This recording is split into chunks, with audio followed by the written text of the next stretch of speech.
Today I'm ranting on the top 5 worst studios and boutique labels of the entire previous year. These studios just sicken me to my very core, and they're so disgusting that we got to talk about each of them, and let's get into this. So these are going to be the worst of the worst, I guess top 5 here, starting from the least offensive up to the most offensive. But first, you love collecting physical media just like me and being part of this amazing league of mega film fans where we love to talk the movies we collect, of course. You are in the right spot, my movie loving friend. Go ahead and mega smash that like and subscribe. Turn on that notification bell so you're alerted when a new physical media ranking and topic video posts. But let's get into it. So here at the bottom, we are going to have Paramount. Yes, Paramount is going to be at the bottom spot here because they weren't overly offensive, but towards the end of the year, they did a few things just to kind of irritate me. First, they give us this Tommy Boy announcement for 4K Steelbook, and I already have the Blu-ray Steelbook, and it looks to be pretty much the exact same thing. Why the heck are they causing double dips here? They've done this before, and double dips piss me off. You guys know that about me.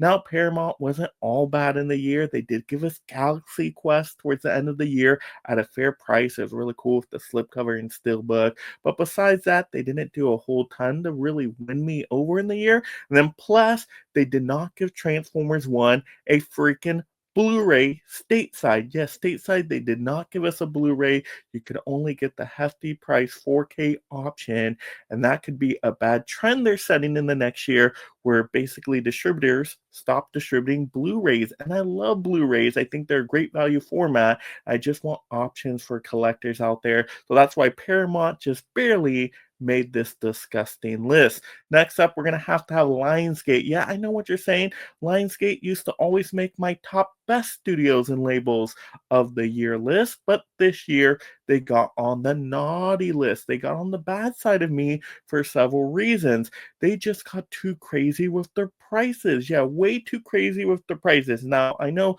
their steelbook designs have gotten really cool with like their kickboxer design, but then that also pissed me off because I already got a Blu-ray steelbook from them. Once again, them trying to cause a double dip. I don't like double dips, like I said, but then these steelbook prices have just gotten way out of control. They used to be like $22 before, and now they're like 35 plus. Like, what the heck? I know inflation exists. I know prices are going to go up, but to get that hefty of a price, I think there's something more sinister going on there below the surface, and that's why Lionsgate just kind of really pissed me off this year. And they didn't even do anything cool like give us a whole entire 4K box set of the Saw movies or anything really special like that where they just kind of super stand out to me in the year. To me, they took some steps backward instead of many steps forward, in my personal opinion. So that's why they are definitely on this list. All right, next up on my worst list is going to be Scream Factory. I know what you horror fans are saying out there.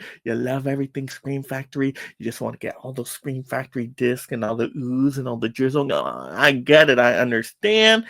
But Scream Factory hasn't been doing good in the last couple years, and I'm going to give you several reasons here. We are going to stick to the facts, people.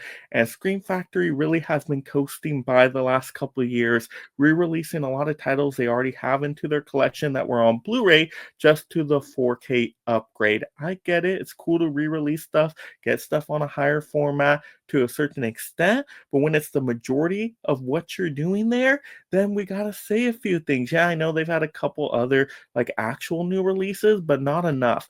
The rest has really been just re-releases to the 4K upgrade format, and I just don't absolutely love that. I mean, it's cool if you're just starting to collect Scream Factory for the first time, but if you've been collecting Scream Factory, you have all those Blu-rays, this is just kind of the cold shoulder to you just to cause more double dips, and I just think their efforts could be better put elsewhere. And also, their Shocktober sales have been sucking. Yes, Scream Factory sales overall have been sucking. Now, if you talk about the Shout Select side, I think they've actually been doing better there. You know, the going out of print sales actually have been pretty good. I picked up a few things there. But for Scream Factory specifically, they've just been sucking on the sales. Their sales haven't really been sales. And if you want to buy directly from them, they're like, ooh, you get a free poster, but then it's more expensive. So is it really free? I just think they do all those sorts of shenanigans and dirty things to really screw over the collector and to milk them for everything they got. So because they still disgust me and make me scream at them in a bad way, they get on this list. As simple as that. Next up, we're getting to the top of the top worst here. And wow, I know what you're going to say if you're a fan of this label. You're going to say things in the comments. I get it. I can take it. I understand. But I will say Vinegar Syndrome just isn't that label for me. Now, maybe it's a cup of tea thing, a personal preference thing, but Vinegar Syndrome just doesn't win me over. Now, I actually got a couple titles from Vinegar Syndrome this year in a sale, like Little Darlings was fantastic, and Sidekicks. Like, they have a couple titles in there I do absolutely love, but other than that, just usually their stuff is schlocky, garbage, almost unwatchable, some of their titles, and they just didn't really even have bangers this year for the mainstream audience out there. And I don't even think they really had bangers for their kind of cult classic stuff either. I just think they could have done better. And really, what did they produce new this year? We got a couple new titles here with what, Congo and The Keep. Now, I haven't seen these movies, so I'm not going to rant too hard on the movies. I did look at the trailer for The Keep. The trailer bored me half to tears. I couldn't even get through a 2-minute trailer, so I was not going to pick up that movie. Now, maybe the movie's phenomenal, but I'm just not going to do it. And it was overly priced too. I know they made limited quality, so they can basically sell out. I mean, limited quantity. I mean, quality, quantity. Same thing with Vinegar Syndrome. They're limited on both, but they just wanted to sell out fast so they could kind of artificially create demand for The Keep. And that kind of disgusts me a little bit. And even Congo, which I could say probably is a little bit more mainstream than The Keep, a lot of people didn't even care for that one. They said it was pretty mid overall. And yeah, if that's your best out of the year is Congo on 4K and The Keep on 4K, you just got to do better in the following year. So I will admit, once again, Vinegar Syndrome isn't really the label for me, but even with that in mind, I think they did pretty terrible this year, or at least could have done better and at least took a few steps backwards. I don't like to see them. I got to keep them on notice there about that.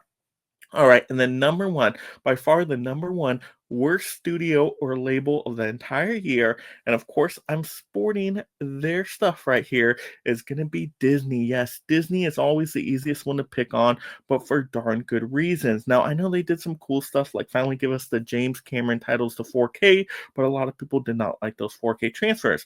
I'm actually the one that did like the 4K transfers, but a lot of people didn't, so they definitely weren't crowd pleasers. And then what else did they do? They caused a lot of double dip scenarios, outrageous prices on their steelbooks, like the Deadpool and Wolverine steelbooks, the Willow steelbook. They didn't really give me any catalog titles. I mean, their Disney Movie Club shut down, their Disney Insider Points shut down. I mean, so many things shut down from them. Their streaming titles that went to steelbook 4K only this year, and they didn't do the Blu-ray ones and digital codes, and they really limited the options. They were all about limiting options for collectors and still trying to gouge you at the worst prices. That is a double combination of disgustedness for me there.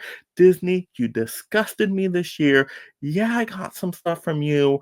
Yeah, you did a couple okay things, but overall, in terms of what you should be doing for the physical media collecting community, you could have just done so much better, and you let down too many collectors out there. So I had to put you at the number one spot. So Disney, let's shape up and do better next year. I do have some hope left. You can do better, Disney. You can do better. So let's keep hope alive on this channel. But there you go. Those were my top 5 worst studios and labels of the entire year for physical media collectors out there. Once again, your list is going to be completely different than mine. You might agree, you might disagree.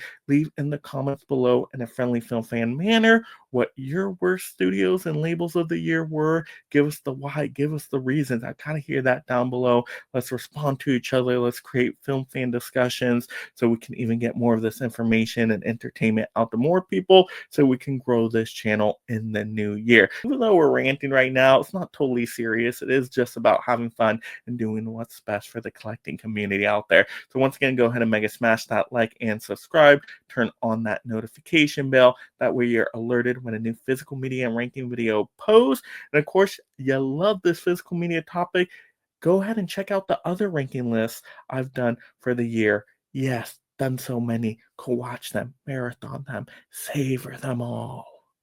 And thank you so much, my mega membership supporters. If you love talking and collecting movies, consider joining the Mega League of Film Fans through memberships to support content creation while gaining access to perks like shoutouts, exclusive videos, and future topic choices.